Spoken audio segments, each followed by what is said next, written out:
here with Smart Homeschool Academy. Are you ready for Vocabulary Day? I am too. Let's begin with the word of prayer. We thank you, Lord, for this time we have to learn and grow. We seek to do the best we can and add to what we know. We love you, God, with all our hearts, and to others love we show. Pleasing you is our goal, not to our lesson we shall go. In Jesus' name we pray. Amen. Amen. Well, it's so good to have you here. Hi, welcome. If you have your language arts workbook, you may pull that out and turn to page 159. That's 159. The very first word that we'll be defining today is testimony. Testimony. Okay, so testimony. How many syllables? Testimony.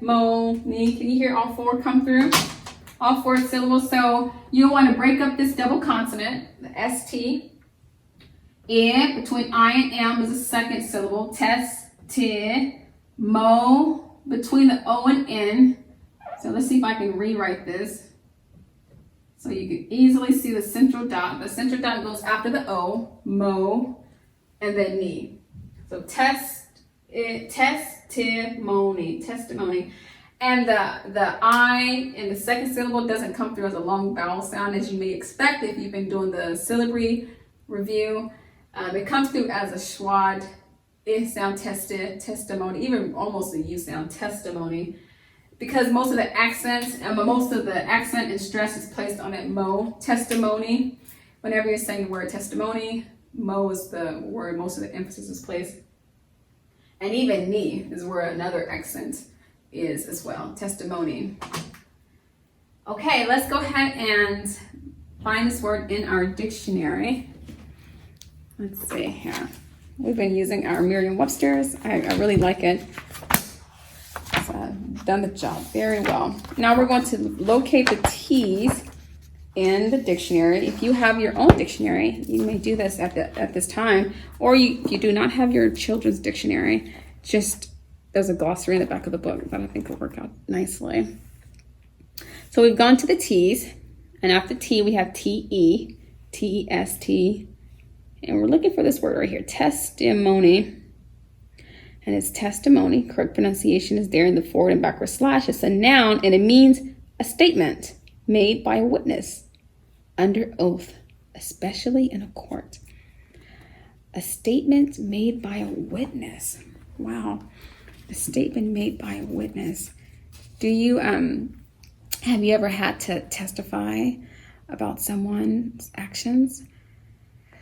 It doesn't have to be in a court of law. It can just be at home. Maybe you said, Mommy, I saw, little brother, pick up that apple and toss it at the wall. I saw him do it. And that's a testimony. You've just given a testimony. What you said is, I witnessed him do it with my own eyes. Or maybe it's positive. Maybe you'll say, Mommy, I watched as Big Brother went and helped the elderly woman across the street. I saw it. I saw that. What a kind act to do. And then Mommy says, wow, Big Brother, how precious, And so testimony is you saying, I'm a witness to that. I witnessed it with my own eyes. I'm testifying on your behalf. Testimony. Okay, let's see about the next word. The next word is wrath. What does it mean to have wrath? Wrath.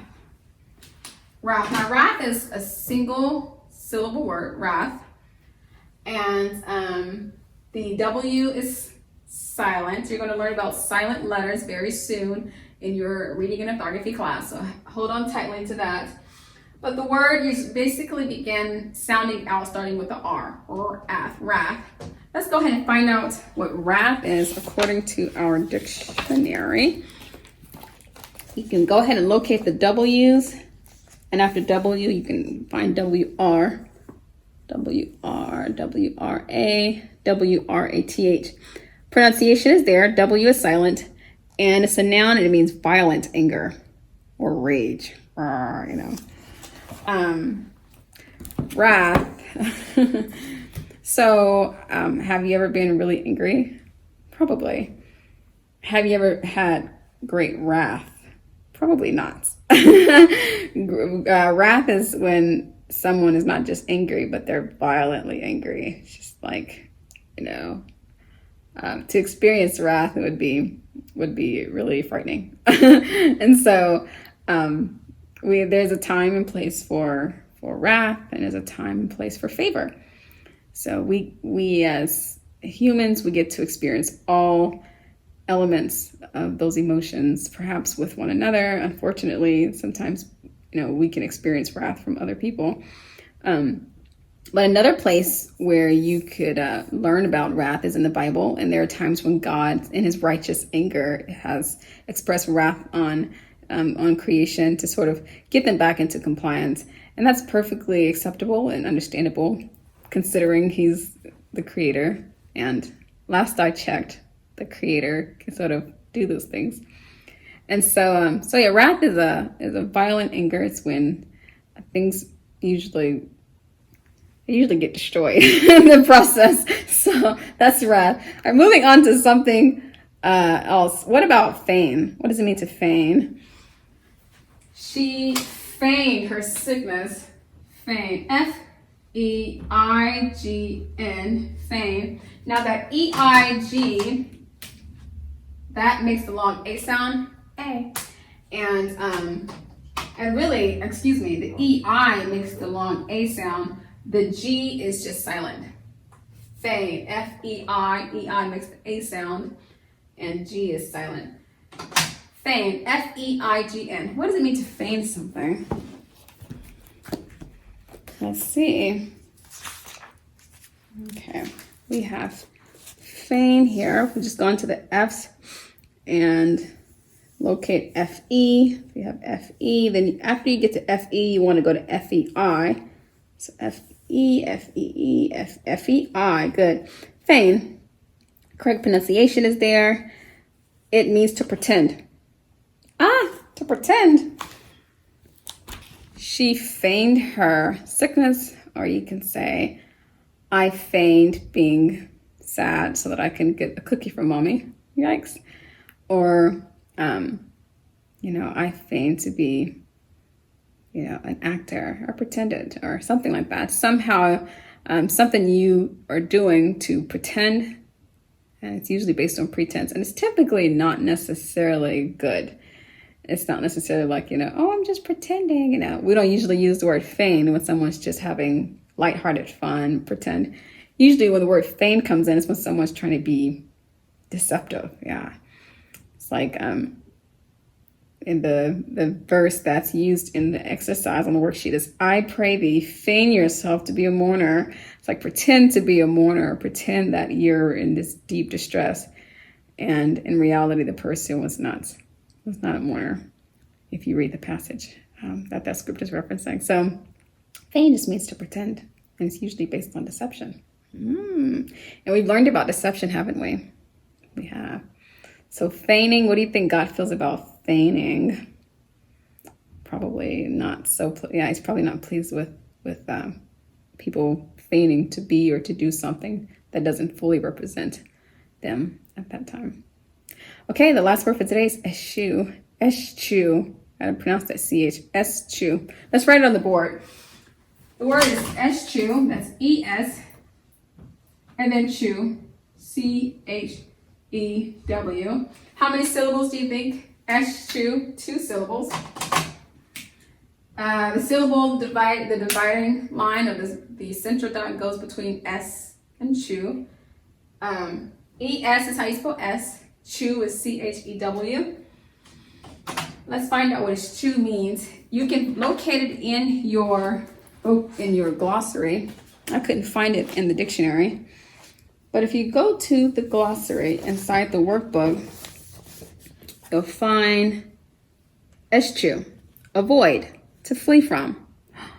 To avoid something, to flee from something. I'm going to eschew something. Let's see if we can use this in a sentence. I need to eschew. What should I eschew? Well, I used to really like chocolate. I used to really like sugary foods. I really did, in real life. And you know what? God had to tell me quite clearly that he wasn't pleased with that. He didn't like the overindulgence in sugary foods, particularly candies and, ice creams and things like that. And so he told me very clearly, I don't like it. And I guess you might say I experienced some wrath in my circumstances, because God will do that to get our attention if he doesn't like something. That's why he's a heavenly father, just like a natural father. And even more so, they correct us when we're wrong. And we want to stay correctable. Because if we're not correctable, then that wouldn't be a really good relationship. So he corrected me, and now I am diligent about eschewing sugary foods, especially for the sake of indulging and things like that. So we have to eschew evil, whatever that evil is for us. Find out, have to find out what it is, and then make sure to be intentional about eschewing or avoiding, fleeing from it, running away, so that we can be altogether pleasing to God. And that's the big purpose of life. That's the whole purpose of life, is to love one another, love God, love ourselves, love each other. That's the whole thing. And so we show we love God by doing what he tells us to do. And if he says, I don't like that, we say, oh, yes, sir. Okay, I'll change it. I'll change it right away. Let's go ahead and do a recap of the words on the board. Testimony, to be a witness, to say, I witnessed that. Wrath is violent anger. Feign means to pretend, usually deceptively. And eschew means to avoid or to flee from something bad. Well, thank you so much for coming to class. That's all I have for you today. Until next time, God bless. I'll be your hero's buddy, and as you study with heroes born, I will be your friend.